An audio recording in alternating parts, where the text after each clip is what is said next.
तसा वरती केला, ज्या वाघ नक्या होत्या ना त्या नकाने त्या ठिकाणी पोट त्या ठिकाणी नरसिंह भगवंत फाडू लागले। टट टट टट असा आवाज झाला। कारण का नख कसे आहेत, सजीव आहेत का निर्जीव आहेत? हो कसे आहेत? निर्जीव आहेत ना? निर्जीव मग वाढतात कसे? नक कसे सजीवही नाहीत आणि निर्जीव शस्त्र आणि अस्त्र नाहीत, तर वाघ नख्याने आमच्या नरसिंह भगवंताने त्या हिरण्यकश्यपूचं टट टट असं पोट पाडलं आणि हिरण्यकश्यपूचा उद्धार केला। गोपाल कृष्ण भगवान की जय। सुंदर त्या ठिकाणी हिरण्यकश्यपूचा उद्धार केला। बसा खुर्चीवर बसवा। त्याच्यानंतर सगळेजण घाबरू लागले। खिचडी रूपाने अवतार आमच्या भगवंताला त्या ठिकाणी भगवंताने घेतला।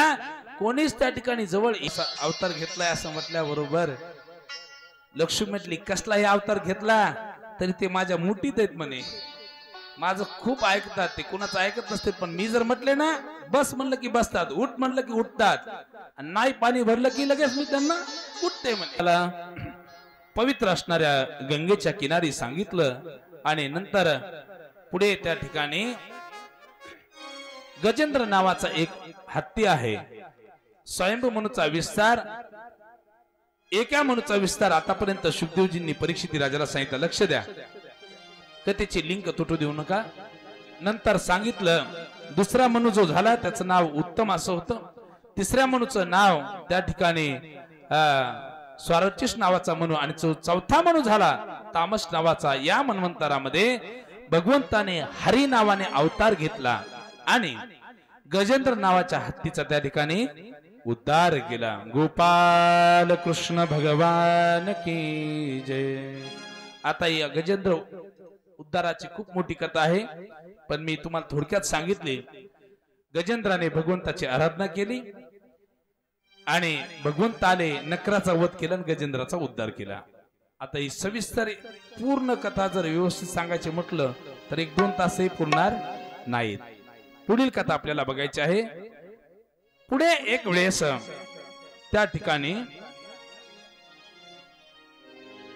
चाक्षुष मन्वंतरामध्ये देव आणि दानव यांनी समुद्राचं मंथन केलं आणि ते मंथन कशासाठी केलं तर परीक्षित राजाने हा प्रश्न विचारल्यानंतर शुकदेवजी सांगू लागले, ऐक राजा, एकदा दुर्वास ऋषी, लक्ष द्या श्रोत्यांनो, दुर्वास ऋषी स्वर्गामधून येत असताना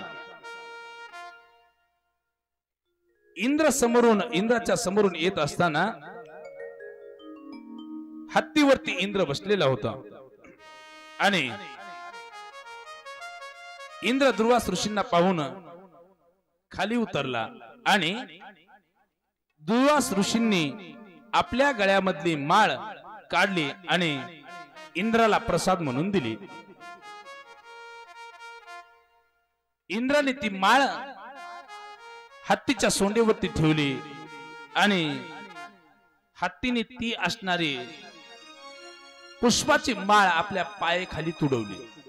आता लक्ष देऊ नाही का, फुलांची माळ गुंपल्याच्या नंतर त्या फुलामध्ये लक्ष्मीचा वास असतो बरं। ऐका, कधी कधी काय करतो आपण मंदिरामध्ये या मोठ्या कार्यक्रमामध्ये त्याच्यामध्ये सप्ताहात त्याच्यात फुलं सुकलेले हार पायाखाली त्या ठिकाणी आपण सहज त्या ठिकाणी आपल्या पायाखाली तुडतात। काय होतं ऐका, याच्यासाठी कथा आहे। ती असणारी हत्तीच्या पायाखाली ती माळ तुडवण्यात आली आणि हे दुर्वास ऋषीने बघितलं, अरे एवढी सुंदर असणारी ज्या फुलामध्ये लक्ष्मीचा वास आहे अशी माळ मी इंद्राला दिली आणि ती हत्तीच्या पायाखाली तुडवण्यात आली। इंद्राला शापच दिला दुर्वास ऋषींनी, हे इंद्र ऐक, तुझं संपूर्ण ऐश्वर्य नष्ट होईल आणि ती समुद्रामध्ये जाईल, सगळे रत्न तुझे नष्ट होतील। असं म्हटल्याबरोबर त्या ठिकाणी संपूर्ण इंद्राचं ऐश्वर्य नष्ट झालं आणि नष्ट झाल्याच्या नंतर इंद्राने देवाला विनंती केली, देवा आता हे पूर्ण ऐश्वर्य मला प्राप्त करून घेण्यासाठी काय करावं लागेल? त्यावेळेस देवाने सांगितलं समुद्राचं मंथन करावं लागेल. आणि समुद्राचं मंथन करण्यासाठी लक्ष द्या, फक्त तुम्हाला मंथन करून चालणार नाही, ते कार्य पूर्ण होणार नाही. याच्यासाठी तुम्हाला दैत्यांचं पण सहकार्य घ्यावं लागेल. दैत्यांचं पण सहकार्य घ्यावं लागेल. म्हणून तुम्हाला त्यांच्यासोबत सख्यत्व करावं लागेल. नंतर तुम्हाला मंद्राचल नावाचा पर्वत आणावा लागेल. आणि वासुकी नावाचा एक सर्प आहे, याची काय करावं लागेल, दोरी करावं लागेल. नंतर समुद्र मंथन करावं लागेल. आता देव चिंतेत पडले, दैत्य येतील का नाही. ऐका ग्रामस्थ मंडळी, पंच कमिटी मंडळ, एखादं चांगलं कार्य जर करायचं असेल, अखंड हरिनाम सप्ताह म्हणा किंवा शुभ कार्य एखादं करायचं असेल, तर वाईट जे माणसं असतात ना, त्यांना आपल्यात मिसळून घेण्यासाठी आपल्याला त्यांना मान सन्मान द्यावा लागतो. त्यांना म्हणावं लागतं सप्ताहाचे अध्यक्ष तुम्हीच. कार्यामध्ये अडचण येत नाही, कार्य लवकर पूर्ण होतं. बरोबर आहे का त्या? म्हणजे देवाला समुद्र मंथन करत असताना दैत्यांना त्या ठिकाणी मान सन्मान द्यावा लागतोय. दैत्याकडे सगळेजण गेले. देव आणि दैत्यांना म्हटले समुद्र मंथन करायचंय. समुद्र मंथन करत असताना त्याच्यामधून अमृत निघणार आहे. अमृताचा काही वाटा आम्ही तुम्हाला देऊ, तुम्ही समुद्र मंथन करण्यासाठी चला. ठीक आहे म्हटले दैत्य, कारण अमृत भेटायला लागलं ना. नंतर मंद्राचल पर्वताकडे गेले. मंद्राचल पर्वताला विनंती केली. नंतर वासुकी नावाचा सर्प जो आहे त्याच्याकडे गेले. तो पण तयार झाला, त्याची दोर केली आणि नंतर सुंदर त्या ठिकाणी मंद्राचल पर्वत त्या ठिकाणी आणला, समुद्रामध्ये त्या ठिकाणी ठेवला आणि समुद्र मंथन सुरू झालं. लक्ष द्या, शुकदेवजी परीक्षित राजाला सांगतात, राजन ऐक, समुद्र मंथन सुरू झालं पण पर्वत खाली चालला. पर्वत खाली चालल्याच्या नंतर देवतांना त्या ठिकाणी चिंता वाटू लागली. जर हा पर्वत खाली पाण्यामध्ये बुडला तर मंथन पूर्ण होणार नाही, आपलं ऐश्वर्य परत आपल्याला भेटणार नाही. भगवंताचा धावा सर्वांनी केला. भगवंताचा धावा केल्याच्या नंतर भगवंताने कासवाचं रूप घेतलं. सविस्तर आहे का? कच्च्या रूपाने भगवंताने अवतार घेतला. त्या पर्वताच्या खाली जाऊन थांबले आणि नंतर पर्वत असा तरंगला. त्यावेळेस सर्व देवांना माहीत झालं भगवंताने आपल्याला सहकार्य केलेलं आहे. सर्वजण भगवंताला विचारू लागले, एवढा मोठा पर्वत देवा, तुमच्या पाठीला कुठे काही इजा तर नाही झाली? देव म्हटले, थोडं खाजवल्यासारखं झालं म्हणे. तो जगाचा मालक आहे, त्याला काय त्रास होणार? त्यानेच हे पूर्ण जग निर्माण केलेलं आहे. भगवंताने सहकार्य केलं आणि समुद्र मंथनामध्ये आलेलं पहिलं विघ्न पार पडलं. नंतर सुंदर त्या ठिकाणी मंथन सुरू झालं आणि मंथन सुरू झाल्याच्या नंतर दैत्य लोक म्हटले, आम्हाला त्या ठिकाणी या जो वासुकी सर्प होता ना, आम्हाला त्या ठिकाणी शेपटाकडून जागा दिली, हे बरं नाही म्हणे, आम्हाला त्या ठिकाणी मुखाकडून जागा पाहिजे. तरी देवलोक म्हटले, ठीक आहे बरं, तुमच्याच मनासारखं, कारण कार्य पूर्ण करून घ्यायचंय ना. नंतर मुखाकडून त्या ठिकाणी दैत्य लोक झाले आणि समुद्र मंथन करत असताना वासुकी नावाचा सर्प त्या ठिकाणी मुखामधून विष ओकू लागला. त्याच्यात अनेक दैत्य त्या ठिकाणी मेले. समुद्र मंथन चांगल्या पद्धतीने सुरू झालं आणि मंथनामधून पहिलं त्या ठिकाणी हलहल नावाचं विष पहिल्यांदा बाहेर आलं. चांगलं काम करत असताना या कथेतला एक आशय आहे, सुरुवातीला थोडस कष्ट होणार, पहा विघ्न तर येणारच, पण शेवटी विघ्नावर मात करत असताना शेवटी त्याचं फळही भेटणारच. हलहल नावाचं विष बाहेर निघलेलं सगळ्यांनी बघितलं. दैत्य लोक म्हटले, हे आम्हाला नको.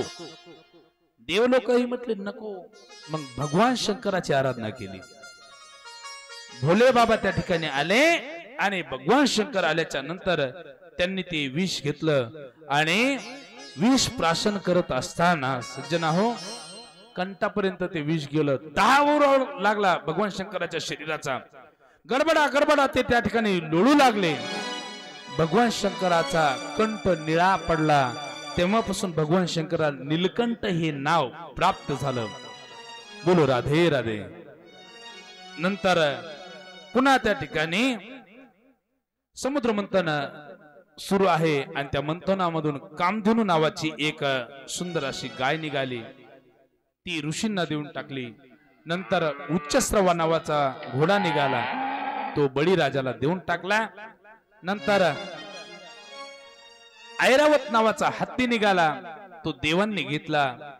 नंतर कौस्तुभ नावाचा मणी निघाला. कौस्तुभ नावाचा मणी निघाल्याच्या नंतर भगवंत समोर आले. देवांना दैत्यांना सांगितलं की हा मणी तुम्ही मला द्या. आजही भगवंताच्या त्या ठिकाणी गळ्यामध्ये सुंदर तो कौस्तुभ नावाचा मणी आहे. कंठी कौस्तुभ मणी विराजित, तो समुद्र मंथनामधून भगवंताला भेटलेला आहे. आणि आता निघाली लक्ष्मी. लक्ष्मी नावाचं रत्न निघाल्याच्या नंतर एवढी सुंदर ती होती, दैत्यांना वाटायचं आपल्याला भेटल, देवांना वाटायचं आपल्याला भेटल. काही काही 70-80 वर्षाचे महान त्या ठिकाणी ऋषी, त्यांना वाटायचं नक्की आपल्याच गळ्यामध्ये माळ टाकते काय. सर्वजण त्या ठिकाणी सज्ज. लक्ष्मी सगळ्यांकडे बघत बघत बघत बघत निघाली, ब्रह्मदेवाच्या जवळ आली. ब्रह्मदेवाला वाटलं नक्की आता माझ्या गळ्यामध्ये ही माळ टाकेल. लक्ष्मी ब्रह्मदेवाच्या जवळ गेली आणि म्हटली यांचा पाठीमागील इतिहास, पास्ट हिस्ट्री जरा बरोबर नाही म्हणे. कारण सरस्वतीला निर्माण केल्याच्या नंतर हे मुलीच्याच पाठीमागे धावले होते. मी यांच्या गळ्यामध्ये माळ टाकणार नाही. ज्या ठिकाणी भगवान विष्णू देवाच्या रूपाने बसलेले होते, लक्ष्मी त्यांच्या जवळ गेली, त्यांच्या गळ्यामध्ये माळ टाकली आणि तेव्हापासून भगवंताची ती लक्ष्मी पत्नी झाली. बोलो राधे राधे. नंतर सज्जना हो, या समुद्र मंथनामधून धन्वंतरी नावाचं त्या ठिकाणी रत्न निघालं. धन्वंतरी त्या ठिकाणी सुंदर असा अमृताचा कुंभ त्या ठिकाणी घेऊन आल्यानंतर सर्व दैत्यांना वाटायचं की आता हे अमृत आपल्याला प्राप्त होणार आहे. खूप मोठा सुंदर अमृताचा घट धन्वंतरी रूपाने प्राप्त झाल्याच्या नंतर दैत्यांनी विचार केला, हे पुन्हा आपल्याला अमृत आता प्राशन करायचं आहे. देवांना याचा वाटा भेटला नाही पाहिजे. तेवढ्यामध्ये आमच्या भगवंताने त्याच समुद्र मंथनामधून सुंदर एक अवतार घेतला. तो भगवंताचा मोहिनी अवतार आहे. बोले मोहिनी भगवान की जय. मोहिनी भगवंत एवढ्या सुंदर रूपाने त्या ठिकाणी प्रगट झाले. एवढं सुंदर रूप होतं, थैते थैते नाचू लागले. सर्व दैत्य लोक त्याच्याकडे बघू लागले आणि आमच्या मोहिनी भगवंताने अलगद हातामध्ये तो अमृताचा कुंभ घेतला आणि सांगितलं, हे दैत्यांनो, तुम्हाला हे अमृत जर पाहिजे असेल तर तुम्ही काय करा, पंक्ती धरून बसा. आणि इकडं देवांना सांगितलं तुम्ही पंक्ती धरून बसा. देवांची पंगत वेगळी बसवली, दैत्यांची पंगत वेगळी बसवली. आता ऐका, सुरुवातीला देवाची जी पंगत होती ना, त्या पंक्तीला मोहिनी भगवंत अमृत वाटू लागले. तेवढ्यामध्ये दैत्य म्हटले, हे बरोबर नाही, अगोदर आम्हाला त्या ठिकाणी वाटप करा. त्यावेळेस मोहिनी भगवंत म्हणतात, वरचं पातळ पातळ असणारा अमृत अगोदर यांना मी वाटप करतो आणि नंतर मी तुमच्याकडे येईल. असं म्हटल्याबरोबर त्याच्यामध्ये राहू आणि केतू जो आहे ना, या दोघांना माहित झालं की या ठिकाणी साक्षात हा भगवंत आहे. म्हणून त्यांनी काय केलं, चंद्र आणि सूर्याच्या दोघांच्या मध्यभागी येऊन त्या ठिकाणी तो बसला. बसल्याच्या नंतर तेव्हा सुंदर अमृत वाटप करत असताना शेवटी राहूच्या जवळ आल्याच्या नंतर चंद्र सूर्य यांनीही ओळखलं आणि ओळखल्याच्या नंतर राहूच्या जवळ आल्यानंतर मोहिनी भगवंताने दिव्य असं स्वरूप प्रगट केलं आणि राहूच्या हातामध्ये जे अमृत टाकायचं होतं ते अमृत न टाकता भगवंताला राग आला. राहूचं त्या ठिकाणी शिर उडवलं आणि दैत्यांचा देवाचा संग्राम त्या ठिकाणी सुरू झाला. घनघोर युद्ध झालं. त्याच्यामध्ये अनेक दैत्यांना मारलं आणि दैत्यांना मारल्याच्या नंतर सर्व देवांनी ते अमृत प्राशन केलं. समुद्र मंथन या ठिकाणी समाप्त झालं. सर्व देवतांना त्या ठिकाणी अमृताची प्राप्ती आमच्या भगवंताने करून दिली. राजा सुंदर त्या ठिकाणी समुद्र मंथनाची कथा मी तुला सांगितली, आता ऐक पुढे। त्या ठिकाणी दैत्यांचा राजा जो आहे बली, या बलीला वामन रूपाने भगवंताने त्या ठिकाणी दर्शन दिलं आणि त्यालाही त्या ठिकाणी मुक्ती प्रदान करून दिली। वामनाचं चरित्र रात्रीच्या महाराजांनी सविस्तर सांगितलं, पहा भरपूर चरित्र सांगितलंय। पण आता आपण काय करू, त्या ठिकाणी थोडस रामायण बघू आणि नंतर आपण कृष्ण कन्या या ठिकाणी कसे अवतीर्ण होतात हे चरित्र आपण बघूया।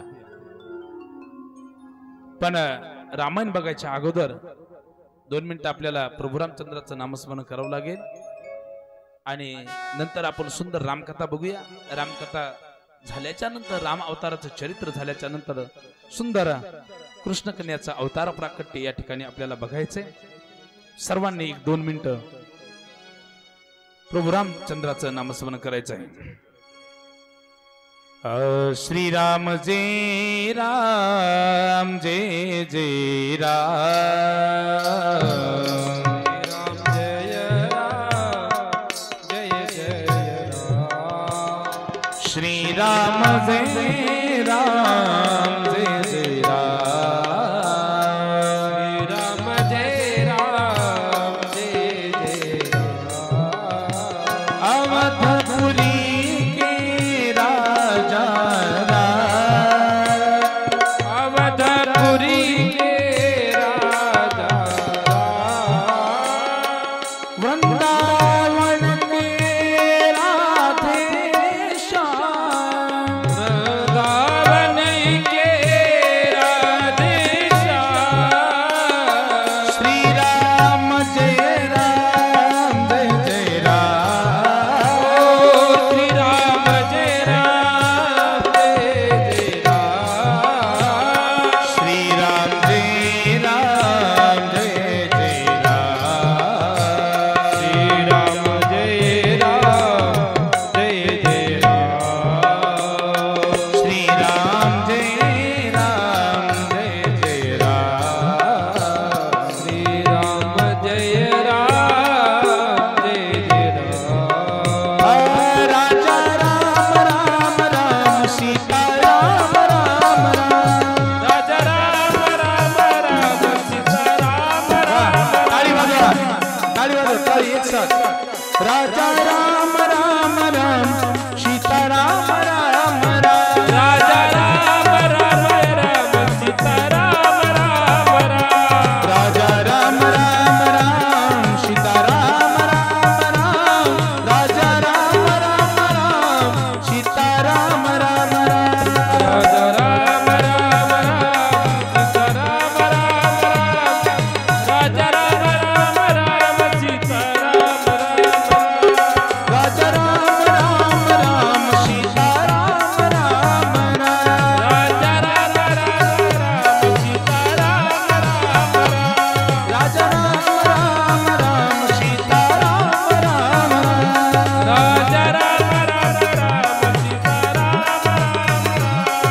श्री राम जय राम, जय जय राम। ओ श्री राम जय राम, जय जय राम। ओम श्री राम जय राम, जय जय राम। श्री राम जय राम, जय जय राम। रघुपति राघव राजा राम, पतित पावन सीताराम। रघुपति राघव राजा राम, पतित पावन सीताराम। ओम श्री राम जय राम, जय जय राम। श्री राम जय राम, जय जय राम। ओम श्री राम जय राम, जय जय राम। श्री राम जय राम, जय जय राम। ओम श्री राम जय राम, जय जय राम। श्री राम जय राम, जय जय राम। प्रभु रामचंद्र भगवान की जय जय। ऐका सुंदर शुकदेवजी परीक्षित राजाला सुंदर अशा कृष्ण कथेमध्ये पवित्र गंगेच्या किनारे रामचरित्र या ठिकाणी सांगतायत। रामकथा सांगू लागले। ऐक राजा, सूर्यवंश आणि चंद्रवंश अगोदर मी तुला सूर्यवंशाची थोडीशी कथा सांगतो, नंतर चंद्रवंशामध्ये कृष्णकन्याचा अवतार प्राकट्य कसं झालं ही सुंदर कथा सांगतो, ऐक. सूर्यवंशामध्ये नभग नावाचा एक राजा झाला. त्याच्या पोटी नाभाग नावाचा एक मुलगा जन्माला आला. अनेक त्या ठिकाणी वेगवेगळे राजे त्या ठिकाणी जन्माला आले आणि वेगवेगळे राजे त्या ठिकाणी जन्माला आल्याच्या नंतर याच वंशामध्ये पुढे खटवांग नावाचा एक राजा जन्माला आला. त्याच्यानंतर दीर्घबाहू नावाचा एक राजा जन्माला आला. त्याच्या पोटी रघु नावाचा राजा, नंतर अज आणि अज नावाच्या राजाच्या पोटी दशरथाचा त्या ठिकाणी जन्म झाला. लक्ष द्या, दशरथ त्या ठिकाणी अयोध्येचा राजा झाला आणि या दशरथाच्या पोटी त्या ठिकाणी साक्षात प्रभू रामचंद्र कसे जन्माला आले, ऐका. दशरथ राजाला 700 राण्या होत्या. त्यातल्या मुख्य किती आहेत? 3. कोणत्या कोणत्या? कौशल्या, कैकेयी आणि सुमित्रा. बरोबर, 3 असणाऱ्या मुख्य राण्या. पोटी पुत्र संतान नाही म्हणून दशरथ राजाने पुत्र कामेष्टी नावाचा यज्ञ केला. एकदम मी 2 मिनिटात रामायण सांगणार आहे. पूर्ण रामायण ऐकायचं म्हटल्यानंतर 7 दिवसातही रामायण होत नाही. आमच्या बीड जिल्ह्यामध्ये 6-6 महिन्याचं रामायण असतं. पहा, दर दिवस 1-2 अध्याय लक्ष्मण शक्तीचा कार्यक्रम असतो. दर दिवस 1 अध्याय जर घेतला रामायणाचा तर 2 वर्ष चालेल पूर्ण. युद्धकांड आणि उत्तरकांड सोडतं. पुत्र कामेष्टी नावाचा यज्ञ दशरथाने केला. त्याच्यामधून यज्ञ पुरुष प्रगट झाला. त्याने एक भाग त्या ठिकाणी दिला. वशिष्ठ ऋषीने एक भागाचे 3 भाग केले. कैकेयीच्या हातावर 1, कौशल्याच्या हातावर 1 आणि सुमित्रेच्या हातावरती 1. कैकेयी नावाची जी पत्नी होती मातांनो, ती दशरथ राजाची आवडती पत्नी होती. पहा, म्हणजे काय, तिचा जरा थोडा थाटमाट चालत होता. 3 नंबरला तिच्या हातामध्ये तो भाग दिल्यामुळे ती रुसली आणि रुसल्याच्या नंतर अर्धा तास झाला, 1 तास झाला, तसाच हातावरती तो भाग आहे. तेवढ्यामध्ये एक घार आली. तिच्या दोन्ही गालावरती 2 पंख त्या घारीने मारले. तिच्या हातावरला भाग घेतला आणि ती आकाशात उडून गेली. नंतर ती कैकेयी रडू लागली. कौशल्या आणि सुमित्रा या दोघी त्या ठिकाणी भाग प्राशन करतील. यांच्या पोटी सुंदर बाळ जन्माला येतील आणि मी त्या ठिकाणी तशीच राहिली म्हणून रडू लागली. सुमित्रा आणि कौशल्या यांनी दोघींनी आपल्या भागातला अर्धा भाग असणारा कैकेयीला दिला. आता ऐका, हे एवढं महत्वाचं तुम्हाला का सांगितलं? कौशल्या आणि सुमित्रा जी आहे यांचं खूप असं प्रेम कैकेयीवरती होतं. या तिघी कोण आहेत? सौती आहेत. सख्या बहिणीपेक्षा यांचं प्रेम होतं एकमेकीवरती. कारण तिघी जरी सौती असल्या तरी तिघीचं सुख आणि दुःख एकच आहे. पती मेल्याच्या नंतर तिघीच्याही कंपाळावरलं कुंकू पुसणार. म्हणून या दोघींनी विचार केला, अर्धा भाग कैकेयीला त्या ठिकाणी दिला. पण मातांनो, आता ऐका, कौशल्याच्या हातावर अर्धाच राहिला, सुमित्रेच्या हातावर पण अर्धा राहिला, कैकेयीला पूर्ण 1 झाला. नंतर इकडे काही दिवस लोटून गेल्याच्या नंतर पृथ्वी तलावरती वेगवेगळे दैत्य त्या ठिकाणी माजू लागले. रावण, कुंभकर्ण सर्वांना त्रास देत आहेत. सर्व देवदेवता भगवंताकडे गेल्या आणि भगवंत म्हटले, मी अयोध्या नगरीमध्ये त्या ठिकाणी दशरथाच्या पोटी जन्माला येतो. नंतर अयोध्या योग्य अशी भूमी प्रभू रामचंद्राने निवडली. धर्म धुरंधर असणारा दशरथ राजा यांच्या पोटी 9वी तिथी मधुमासामध्ये शुक्ल पक्षामध्ये अभिजित मुहूर्तामध्ये चैत्र महिन्यामध्ये 9वी तिथी होती. दुपारच्या 12 वाजता त्या अयोध्या नगरीमध्ये कौशल्याच्या पोटी साक्षात प्रभू रामचंद्र त्या ठिकाणी जन्माला आले. प्रभू रामचंद्र भगवान की जय. आता एवढं सविस्तर दम्मानी रामायण सांगायचं म्हटलं तर कीर्तनाची वेळ होईल तरी रामायण त्या ठिकाणी संपायचं नाही. ऐका 4 वाजलेत. आता त्या ठिकाणी रामायण खूप मोठं आहे, थोडक्यात बघूया. प्रभू रामचंद्राचा जन्म झाला, नंतर लक्ष्मण भैया जन्माला आले, नंतर भरत आणि शत्रुघ्न सर्वजण लहानाचे मोठे होऊ लागले. तेवढ्यामध्ये असणारे विश्वामित्र दशरथ राजाकडे येतात, दोन्ही मुलांची मागणी करतात. दशरथ राजा लक्ष्मण आणि प्रभू रामचंद्राला विश्वामित्राकडे देतात. विश्वामित्र आपल्या त्या असणाऱ्या आश्रमाकडे नेत असताना ताटिका नावाच्या स्त्रीला त्या ठिकाणी भगवंत मारतात, तिचा त्या ठिकाणी उद्धार करतात. नंतर अहिल्या नावाची एक स्त्री होती, शिळा झालेली, तिला शाप होतो. भगवंताच्या पायाची धूळ त्या ठिकाणी उडते, त्या शिळेवरती जाते, अहिल्याचाही त्या ठिकाणी उद्धार होतो. नंतर प्रभू रामचंद्र त्या ठिकाणी एक पत्र त्या ठिकाणी विश्वामित्राकडे येत आहे. मिथिला नगरीमध्ये एक खूप मोठं संयमवर होतं, जनक राजाने ठेवलेलं. प्रभू रामचंद्र लक्ष्मण भैया विश्वामित्राच्या सहित त्या ठिकाणी जातात आणि त्या पणामध्ये रावणाचा अपमान होतो. अलगत एका हाताने प्रभू रामचंद्र बाण उचलतात आणि सीतेसोबत धामधूम पद्धतीने सुंदर विवाह सोहळा संपन्न होतो. पुन्हा अयोध्या नगरीला येतात. अयोध्या नगरीला आल्याच्या नंतर एके दिवशी कैकेयी सहज त्या ठिकाणी म्हणते की मला तुमच्याकडून 2 वर मागायचे आहे. दशरथ राजा म्हणतात कोणते वर आहे माग. त्यावेळेस ती कैकेयी सांगते एका वराने माझ्या भरताला राजगादी पाहिजे आणि दुसऱ्या वराने प्रभू रामचंद्राला रामाला वनवासाला पाठवायचं आहे. हे शब्द आमच्या प्रभू रामचंद्राच्या कानावरती जातात. प्रभू रामचंद्र तयारी करतात. लक्ष्मण भैया ही म्हणतात मलाही तुमच्या सोबत यायचं आहे. सीतामैया म्हणते मलाही तुमच्या सोबत यायचं आहे. सगळे तिघेही त्या ठिकाणी वनवासाला जातात. जात असताना पंचवटीच्या ठिकाणी प्रभू रामचंद्र राहतात. प्रभू रामचंद्र त्या ठिकाणी पंचवटीच्या ठिकाणी राहत असताना एके दिवशी राजा रावण मरीच नावाच्या एका दैत्याला सोबत घेऊन येतात. सुंदर हरणाचं रूप घ्यायला सांगतात. हरणाचं रूप घेत असताना सुंदर सोन्यासारखं हरिण ते चमचम करू लागलं. पंचवटीच्या झोपडीच्या जवळून जात असताना सीतामैया म्हणते हे प्रभू राम, हे स्वामी ऐका, या असणाऱ्या हरणाच्या सुंदर अशा कातड्याची मला चोळी शिवायची आहे, ती तुम्ही मला द्या. आतापर्यंत कधीच काही मागितलेलं नाही, पण आज कशी सद्बुद्धी सुचली, कारण पुढे पूर्ण रामायण त्या ठिकाणी घडवायचं होतं. प्रभू रामचंद्र त्या हरणाच्या पाठीमागे धावतात आणि त्या हरणाला बाण मारल्यानंतर लांब दूरवर नेलेलं असतं. नंतर इकडे साधू वेशामध्ये राजा रावण येतो. तो मरीच मायावी आवाज काढतो, लक्ष्मणा धावा. सीतामैया म्हणते भाऊजी तुम्ही माझ्या स्वामीला कुठलं तरी संकट आलेलं आहे, लवकर तुम्ही धावा.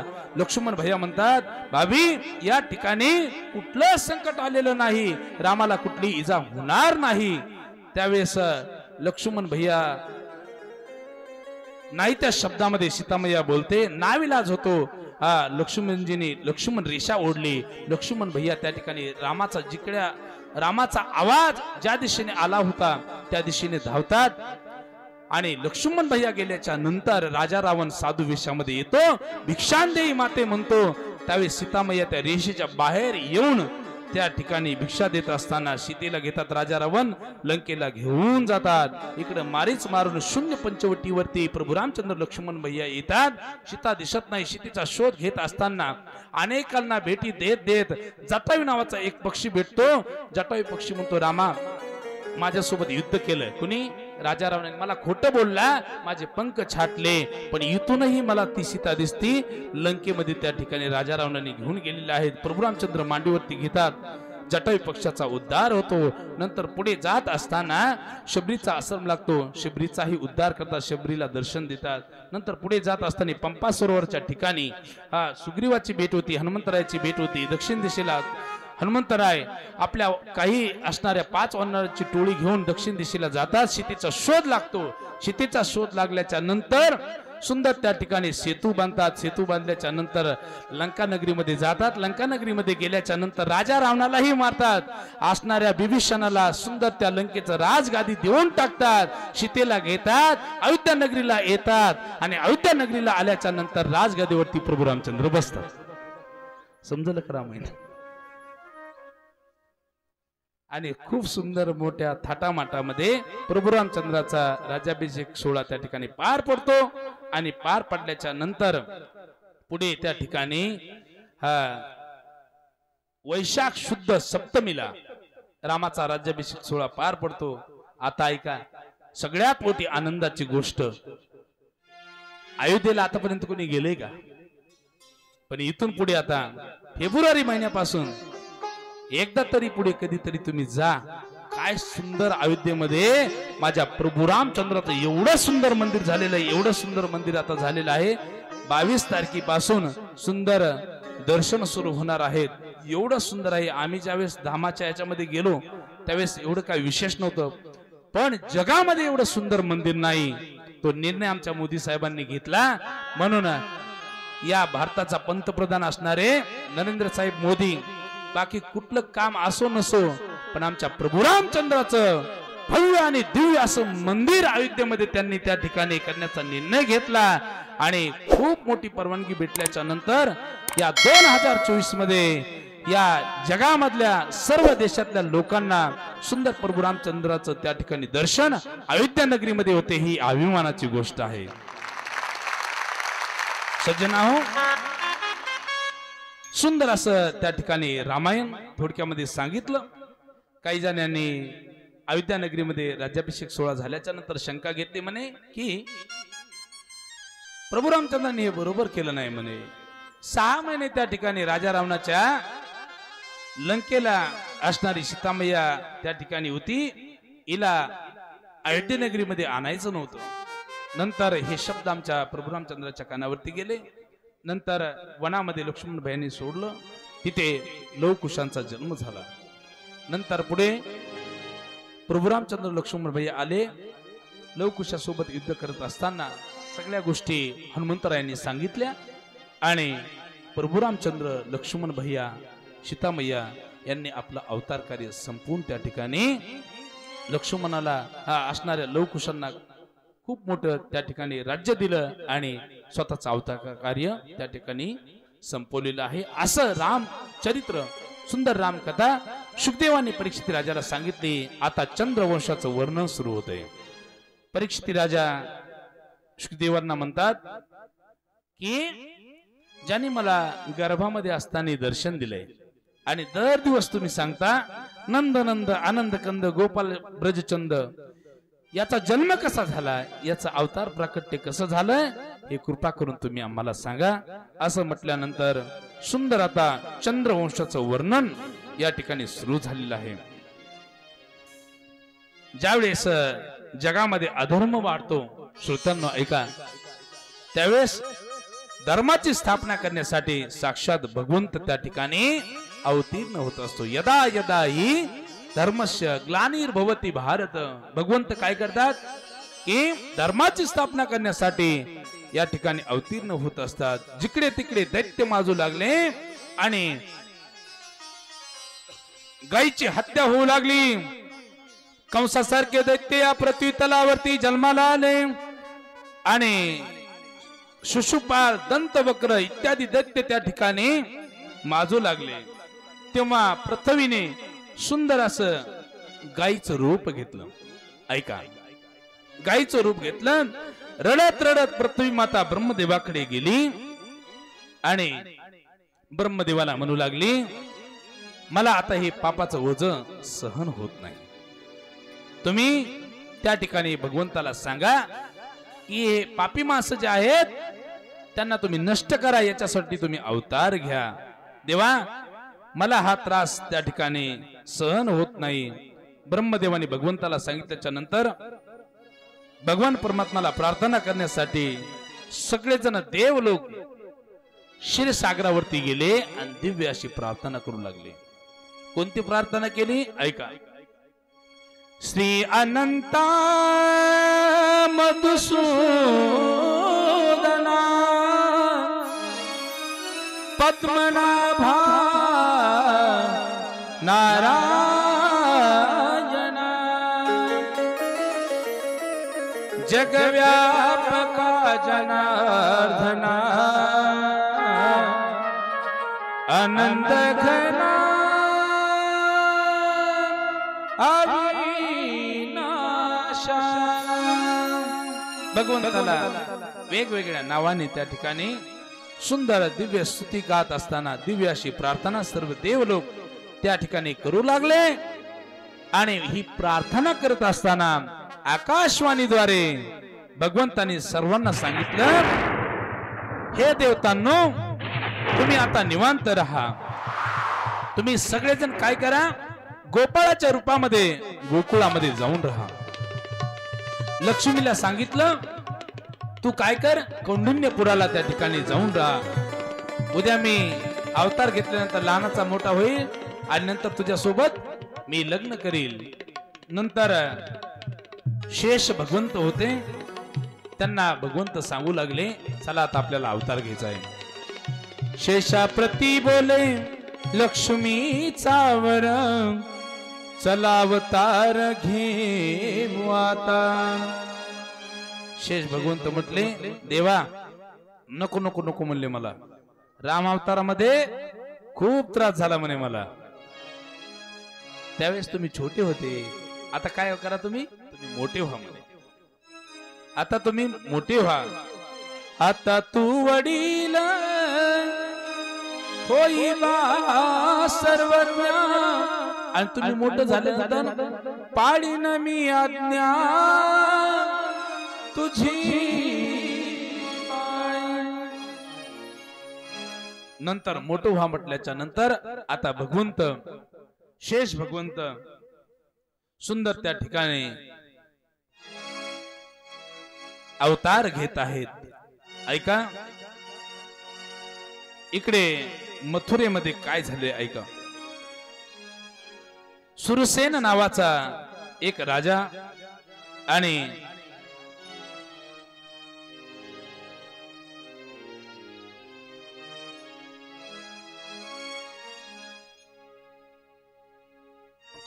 शुकदेवजी परीक्षित राजाला सांगतात, राजन ऐक, भगवंताच्या अवतार प्राकट्याची कथा मी तुला सांगतोय. या मथुरेमध्ये नहुष नावाचा एक राजा झाला. नंतर त्याला 6 पुत्र झाले. त्यातील एक ययाती नावाचा राजा आहे. त्याचा विवाह शुक्राचार्यांची मुलगी असणारी देवी आणि याच्या सोबत झाला. नंतर त्या ठिकाणी यदू आणि तिरुवसू नावाचे 2 पुत्र त्यांना झाले. पुढे मथुरेमध्येच त्या ठिकाणी सुरसेन नावाचा एक राजा झाला आणि त्यांच्या पोटी त्या ठिकाणी वसुदेव जन्माला आले. आता त्या वसुदेवाचा विवाह कंसाची असणारी जी बहीण आहे त्या बहिणी सोबत करण्याचं ठरवलं. वसुदेव आणि कोण, देवकी यांचा विवाह त्या ठिकाणी ठरतो. देवकीचे वडील जे आहेत ते देवक राजाची जी मुलगी आहे तिचं नाव काय आहे, देवकी. त्या देवकी सोबत विवाह करण्याचं ठरवलं आणि सुंदर आता लग्नाची तयारी सुरू झाली. कोणाकोणाच्या लग्नाची, वसुदेवाच्या आणि देवकीच्या लग्नाची तयारी सुरू झाली. मंगलमय असे वाद्य वाजू लागले. सुंदर थाटमाट केला आणि मंडप सजलेला आहे. अनेक पाहुणे मंडळी त्या ठिकाणी आले. धामधूम पद्धतीने त्या ठिकाणी थाटामाटामध्ये त्या ठिकाणी हा विवाह होऊ लागला. सर्वांना अक्षता दिल्या आणि विप्रवरांच्या मंत्रघोषामध्ये सुंदर त्या ठिकाणी मंगलाष्टका सुरू झाल्या आणि विवाह सोहळा संपन्न झाला. शुभमंगल सावधान. सुंदर त्या ठिकाणी लग्न सोहळा संपन्न झाला. नाही आता तो काय, तो खूप मोठा सोहळा आपल्याला परवाच्या दिवशी बघायचा आहे. इथे आपल्याला गेटकीन लग्न लावायचं लवकर, कारण तेवढा वेळ नाही ना आपल्याकडे. बरं, काकांची इच्छा, महाराज 1-2 कडे म्हणा. एक मंगलाष्टक झाली, पुन्हा दुसरी मंगलाष्टक सुरू झाली. लाडात वाढविले झोपेत तो पटेले, अंगाये घेत म्हणून किती वेळ हसवेले. कारंग चारू आता स्वप्नात ये पाहते, दासासरी मुली तू चढले अभंगनाते. वेडी आईची माया वेडला भी जिवाया, सुखी ठेव देवराया या लाडकीला माझ्या. पांडुरंगा चरणी प्रार्थना करीतो दासासरी मुनितो जडले अभंगनाते शुभमंगल सावधान. सुंदर या ठिकाणी हा विवाह सोहळा संपन्न झाला. आणि आता ऐका, त्या असणाऱ्या मुलीला, नवरी मुलीला वाट लावू लागले. तिचा जो भाऊ होता ना, थोडीशी या ठिकाणी जागा करा, न चुळबुळ करता आणि मागे बघू नका. 5 मिनिटांमध्ये आपल्याला कथा ही पाहून लगेच हा जन्मोत्सव साजरा करायचा आहे. सुंदर कंस राजाने रथ सजवला. रथामध्ये देवकी नावाची आपली बहीण बसवली. पूर्वी अशी पद्धत होती पहा, की रथामध्ये बसून त्या ठिकाणी वधूवरांना त्या मुलीला सासरघडी सोडायचं. आणि आपण जे लग्नामध्ये जे देतो ना, काय वेगवेगळ्या वस्तू, पूर्वी लग्नामध्ये एवढ्याच वस्तू देत नव्हते. हत्ती, घोडे, काही दाशा त्या ठिकाणी सोबत त्या ठिकाणी दान देत होते. निघाले आणि निघाल्याच्या नंतर सुंदर त्या ठिकाणी तो रथ निघाला. रथ निघाल्या बरोबर आकाशवाणी झाली. आकाशवाणीद्वारे काय आकाशवाणी झाली हे ऐक कंसा. ज्या बहिणीला तू त्या रथामध्ये बसवलंस, या असणाऱ्या बहिणीचा 8वा पुत्र तुला त्या ठिकाणी मारणार आहे. 8वा हिचा पुत्र मारील तुझशी, ऐकोनी मानसी क्रोधावला. घाबरला आणि त्याला राग आला. अरे एवढा मी थाटमाट केला बहिणीचा, रथामध्ये तिला बसून मी तिला सोडायला चाललेलो आहे, हिचा 8वा पुत्र मला मारणार. राग आला त्याला. राग आल्याच्या नंतर त्याने लगेच तलवार काढली आणि देवकीला मारायला जाणार, देवकीचे केस धरले, तलवार अशी केली आणि मारायला जाणार. तेवढ्या वसुदेवाने हात पकडला. अरे कंसा, वेडा झालास की काय? कंसा, तू वेडा झालास की काय? आकाशवाणीने काय सांगितलं? काय सांगितलं आकाशवाणीने? हिचा 8वा पुत्र मारणार आहे. पण हिने तर काय केलं नाही ना. ऐक, तुला मी हिचे जेवढे मुलं होतील, हिला 8ही मुलं मी तुझ्याकडे आणून देईल, पण हिला तू मारू नको. आता वसुदेव जो होता ना, तो कंसाचा असणारा मित्र होता पहा. मित्र होता आणि आता कोण? मेवनाई आहे. त्याचा दृढ विश्वास होता. त्यांनी परत आणलं आणि बंदिश शाळेमध्ये दोघांनाही बंदिस्त केलं. कोणी? कंसाने. बंदिस्त केल्याच्या नंतर दिवसा मागून दिवस निघून जात होते. इकडे लक्ष द्या मातांनो.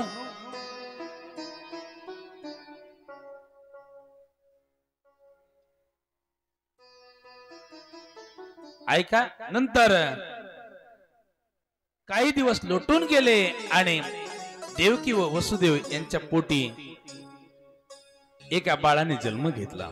एवढं गोंडस बाळ होतं, सुंदर त्या ठिकाणी बाळ त्या ठिकाणी जन्माला आलं. जे बाळ जन्माला आलं ना, 1 नंबरच्या बाळाचा नाव काय आहे? कीर्तिमान असं नाव आहे. बाळ जसं जन्माला आलं तसं ते रडू लागलं पहा. बाळ त्या ठिकाणी रडू लागलं. बाळाच्या रडल्याचा आवाज त्या ठिकाणी सेवकांनी ऐकला आणि कंस राजाला सांगितलं की त्या बंदी शाळेमध्ये ज्या अर्थी बाळाच्या रडल्याचा आवाज येतो,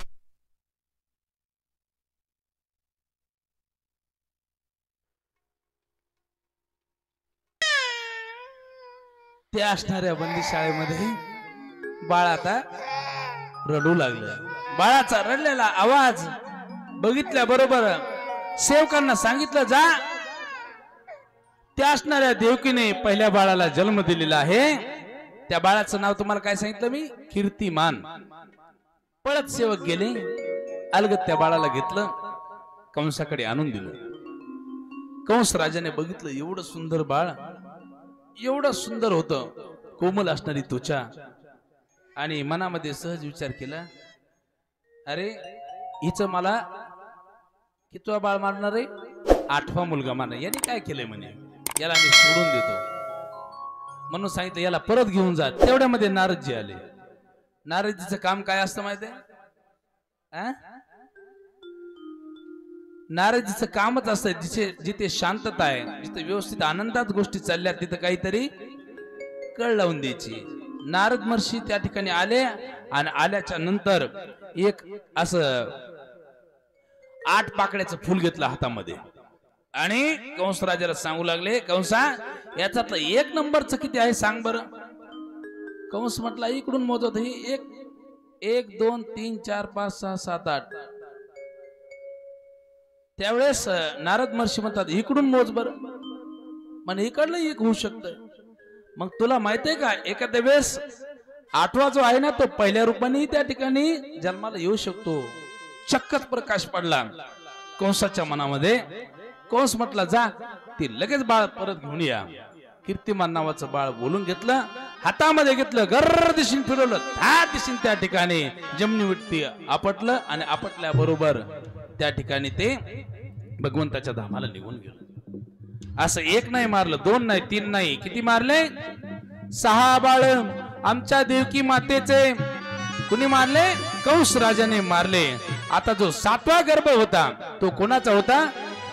शेष भगवंताचा 7वा गर्भ होता. लक्ष द्या, बाळाच्या आईला सोबतच ठेवा, कारण काय त्या बाळाच्या अंगावरती अक्षता काही गेले नाही पाहिजे, डोळ्यामध्ये त्याच्यामध्ये काही गेलं नाही पाहिजे. लक्ष द्या. नंतर 7वा जो गर्भ होता शेष भगवंताचा तो गर्भ आमच्या भगवंताने माईला सांगितलं, इकडे पुढे लक्ष द्या, की हा गर्भ माईला सांगितलं घेऊन जा आणि गोकुळामध्ये जी रोहिणी माता आहे ना त्या रोहिणीच्या उदरामध्ये नेऊन ठेवायचा आहे. मायेने तो गर्भ काढला आणि रोहिणीच्या उदरामध्ये त्या ठिकाणी टाकला. इकडे रोहिणी माता प्राप्त काळी सकाळी उठून बघते तर काय पोटाचा आकार खूप मोठा झालेला, काय आश्चर्य. तेवढ्यामध्ये भगवंताची आकाशवाणी झाली, ही संपूर्ण लीला माझी आहे, हिला कोणीही नाव ठेवायचं नाही. नंतर ऐका, भाद्रपद शुद्ध द्वितीयेला साक्षात आमच्या बलरामजीचा त्या ठिकाणी जन्म झाला. सगळ्या अक्षता प्रत्येकाच्या जवळजवळ थोडे असणारच आहे, आताच नाही. बलरामजीचा त्या ठिकाणी जन्म झाला आणि आता जो 8वा गर्भ आहे, 8वं बाळ आमच्या देवकीच्या पोटी जन्माला येणार आहे. साक्षात अदोगर भगवंताने वसुदेवाच्या मनामध्ये प्रवेश केला. लक्ष द्या, वसुदेवाच्या मनामध्ये प्रवेश केला आणि नंतर वसुदेवाच्या मनामधून साक्षात भगवंत देवकीच्या त्या ठिकाणी उदरामध्ये आले. देवकीच्या पोटामध्ये भगवंत आता वाढू लागले. ज्यावेळेस भगवंत देवकीच्या पोटामध्ये आले त्यावेळेस देवकीचं एवढं सुंदर तेज दिसू लागलं. मातांनो, 6, 7, 8 महिने झाल्याच्या नंतर 9व्या महिन्यामध्ये ती असणारी माता कितीतरी सुंदर दिसत असते. दिव्य असं तेज आमच्या देवकी मातेचं दिसू लागलं. संत महात्मे वर्णन करतात, देवकीचे तेज दिसे जैसा सूर्य, देवकीचे तेज दिसे जैसा सूर्य, देवकीचे तेज दिसे जैसा सूर्य, देवकीचे तेज दिसे जैसा सूर्य, देवकीचे तेज दिसे जैसा सूर्य, देवकीचे तेज दिसे जैसा सूर्य, कंसाचे हृदय जळत असे, कंसाचे हृदय जळत असे, देवकीचे तेज दिसे जैसा सूर्य, देवकीचे तेज दिसे जैसा सूर्य, देवकीचे तेज दिसे जैसा सूर्य, देवकीचे तेज दिसे जैसा सूर्य.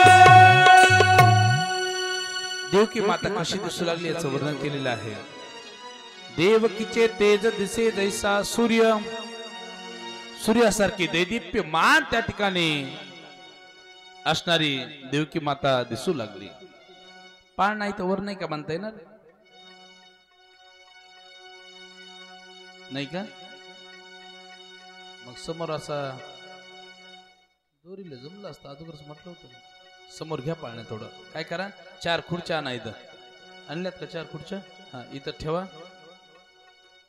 आणि काय करा अगोदर ऋषींना घेऊन या. जे ऋषी बनवलेत ना आदित्य समोर तिथं एंट्रीच्या ठिकाणी ऋषीवर यांना आणा. अगोदर तिथे थांबवा.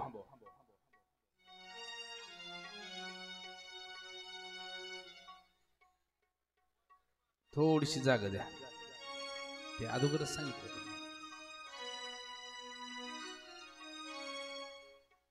जेवढे ऋषी अगोदर ते वसुदेव पाठीमागच ठेवायचे.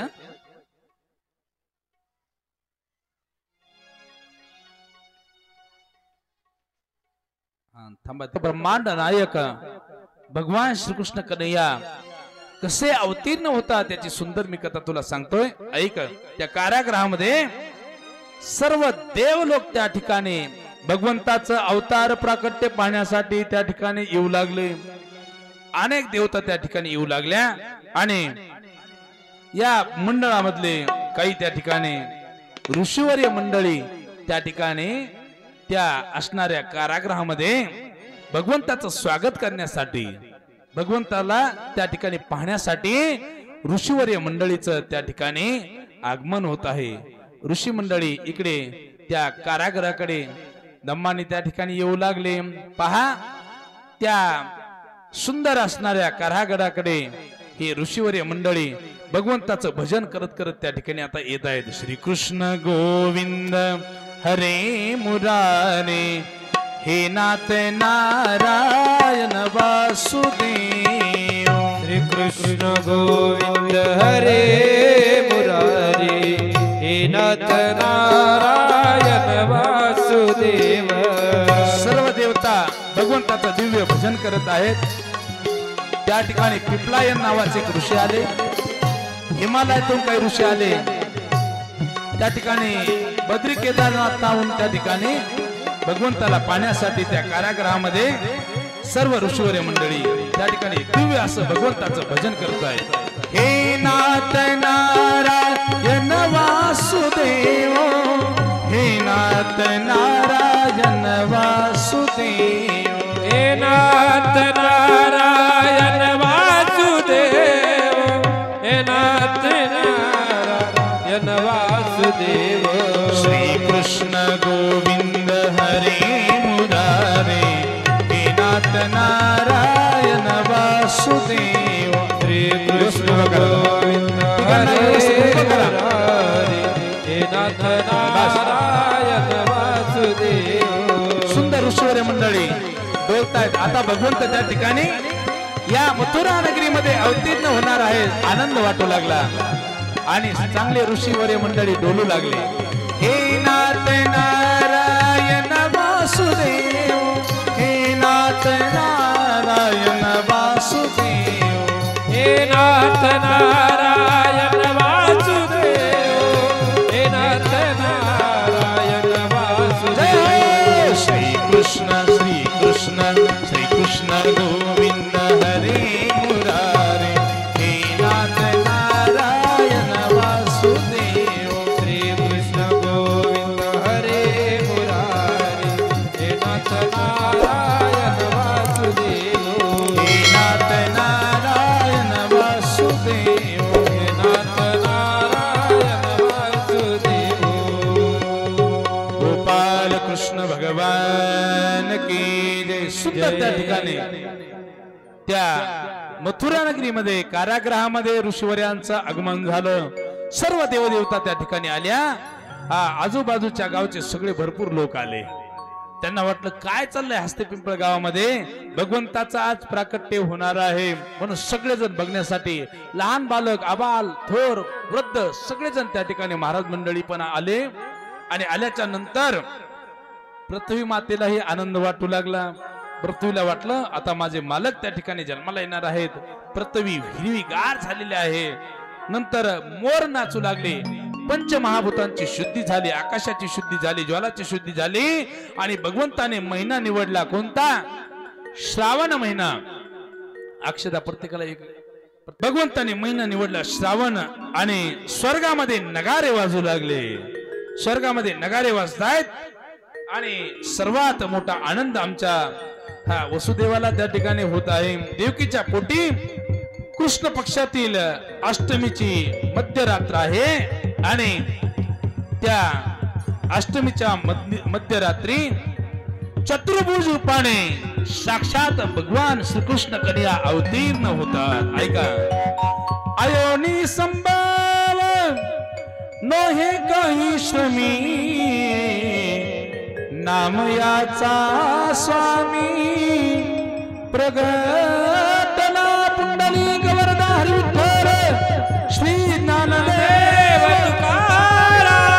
गोपाल कृष्ण भगवान की जय, गोपाल कृष्ण भगवान की जय, गोपाल कृष्ण भगवान की जय.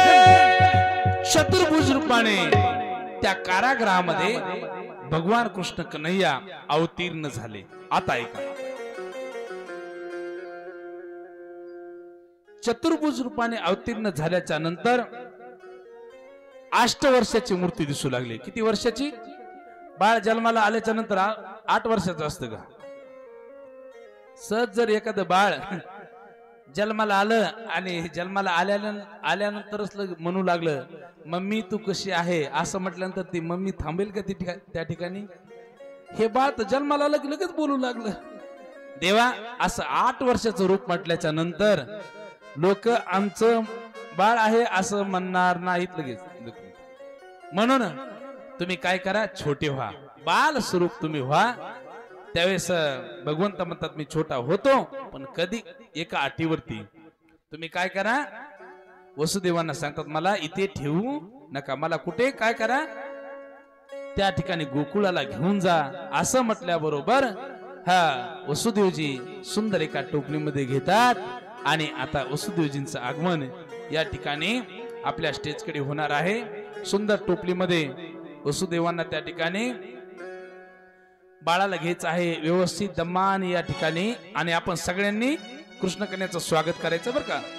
इकडे स्वागतम कृष्ण होईल. इथे आल्याच्या नंतर नंद उत्सव आपण साजरा करणार आणि सेवेला पूर्ण विराम देणार. सुंदर वसुदेवा हा ऐका, स्वागत करायचे. स्वागतम कृष्ण जय हो. स्वागतम दमाने एकदम स्वागतम कृष्ण, स्वागतम कृष्ण. हे स्वागतम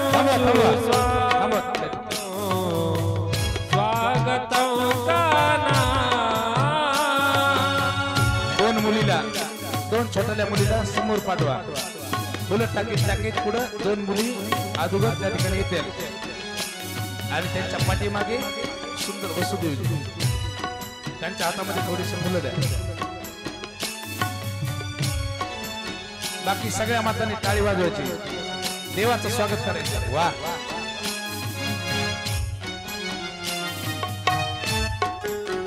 बाळाला पकडा.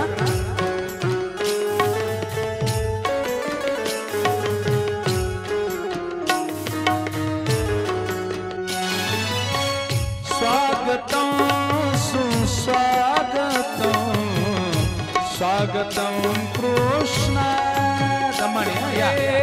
स्वागतम सुस्वागतम, स्वागतम कृष्ण.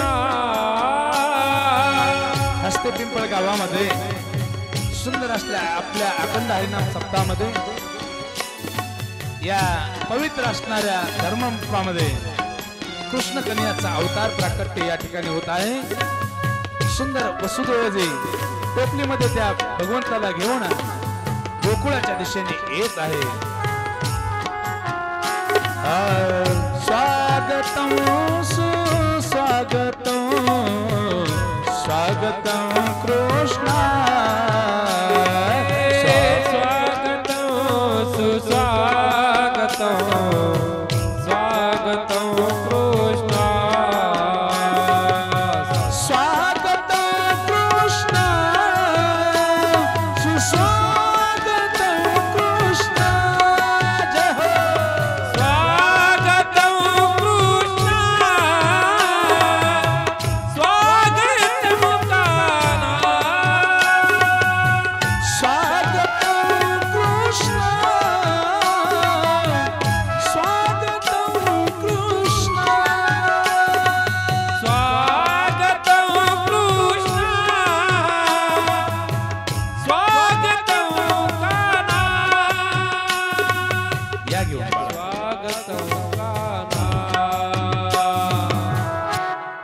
गोपाल कृष्ण भगवान की जय.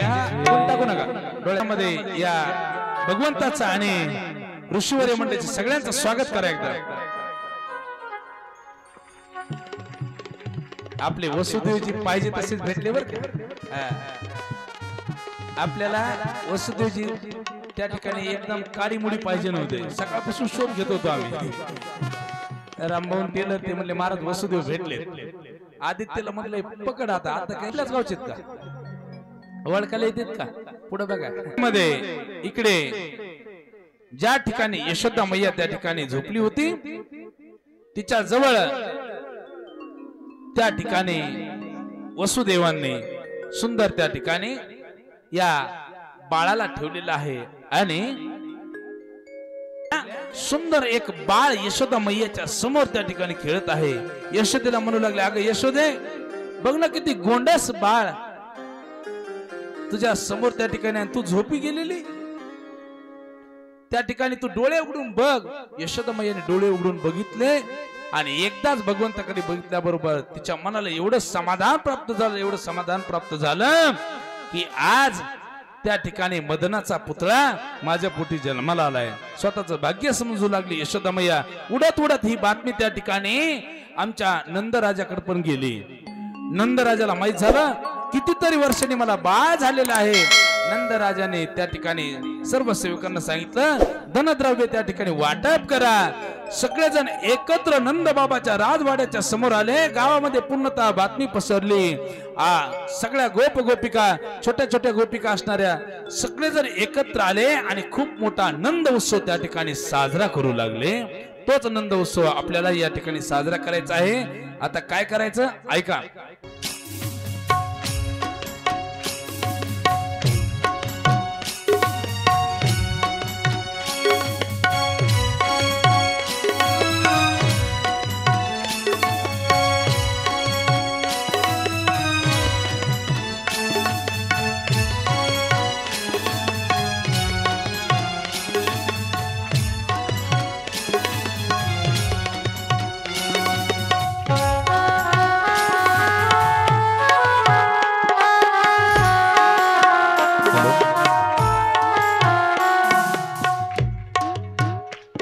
आनंद गरानंद भयो जय कन्हैया लाल की.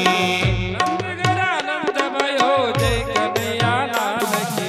नंद गरानंद भयो जय कन्हैया लाल की. नंद भयो जय कन्हैया लाल की. ऋषी जे आहेत ना ऋषी तुम्ही पण टाळ्या वाजवायच्या आणि सुंदर नृत्य करायचं लाजायचं नाही.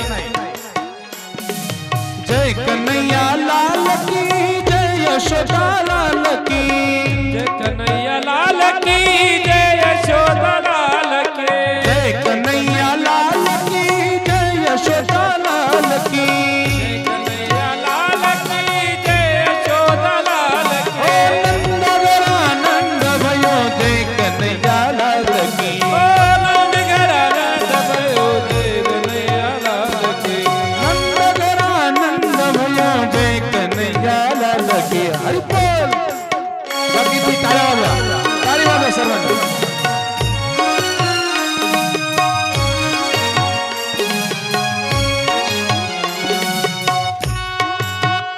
जय हो. वाह क्या बात है.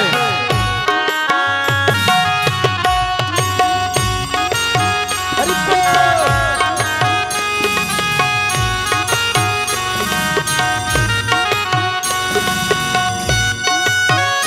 वाह वाह. जय हो. ताळी वाजवा. पुरुष मंडळ पाठीमागचे तरुण मंडळ ताळी वाजवा सर्वांनी.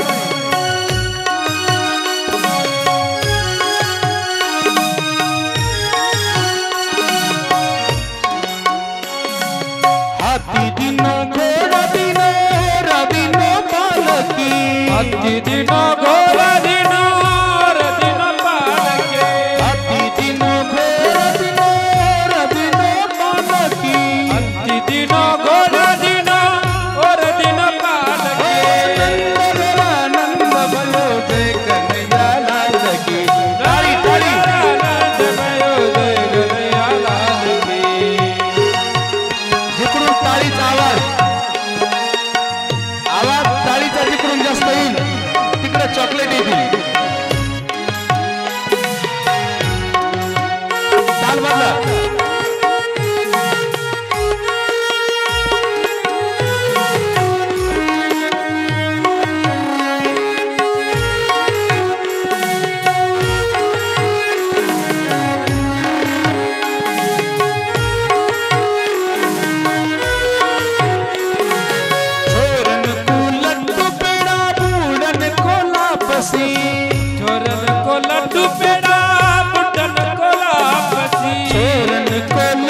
पेड़ा पूरन कोला पसी तोरण को लड्डू पेड़ा पुटन कोला पछे नंदगर आनंद भयो जय कन्हैया लाल की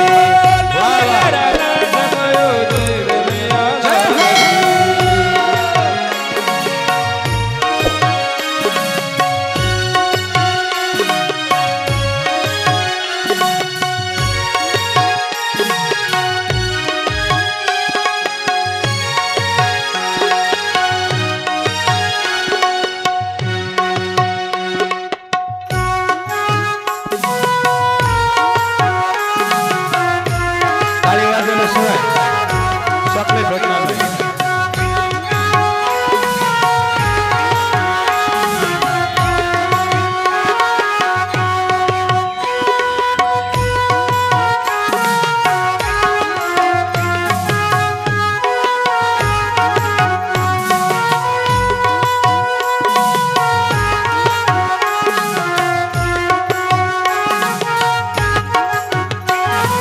जय यशोदा लाल की जय हो दया दाल की यशोदा लाल की जय प्रतिपाल की जय यशोदा लाल की जय हो दाऊद लाल की जय यशोदा लाल की जय दाऊद दयाल के आनंद भयो जय कन्हैया लाल ओ की नंदगर आनंद भयो जय कन्हैया लाल की नंदगर आनंद भयो जय कन्हैया लाल ओ की नंदगर आनंद भयो जय कन्हैया लाल की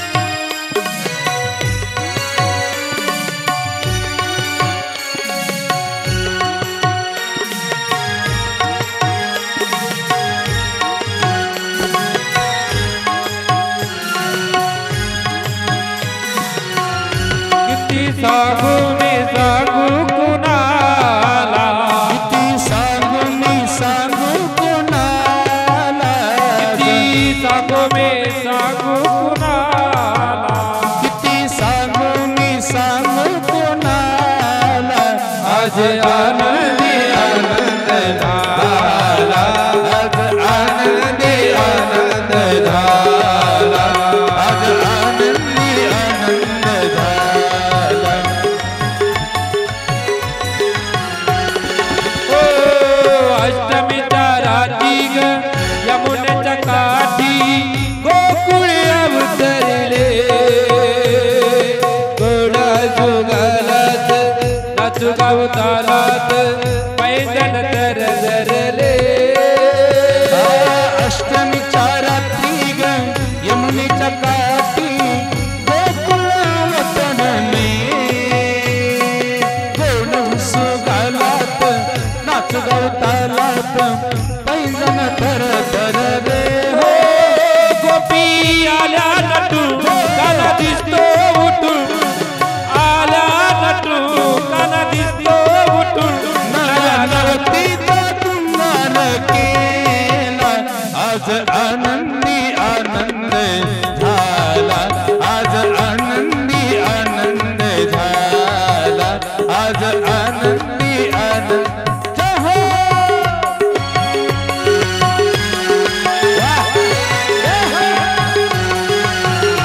सर्व सगळ्यांनी उठून बरा सगळ्यांनी सामील व्हा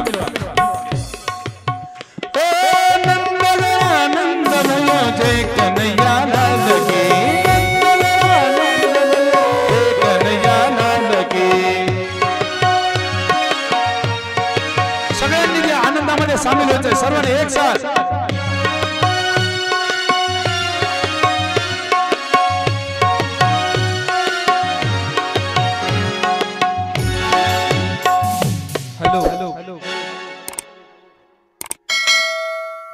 हॅलो सर्व तरुण मंडळींनी दिवसाच्या प्रसंगामध्ये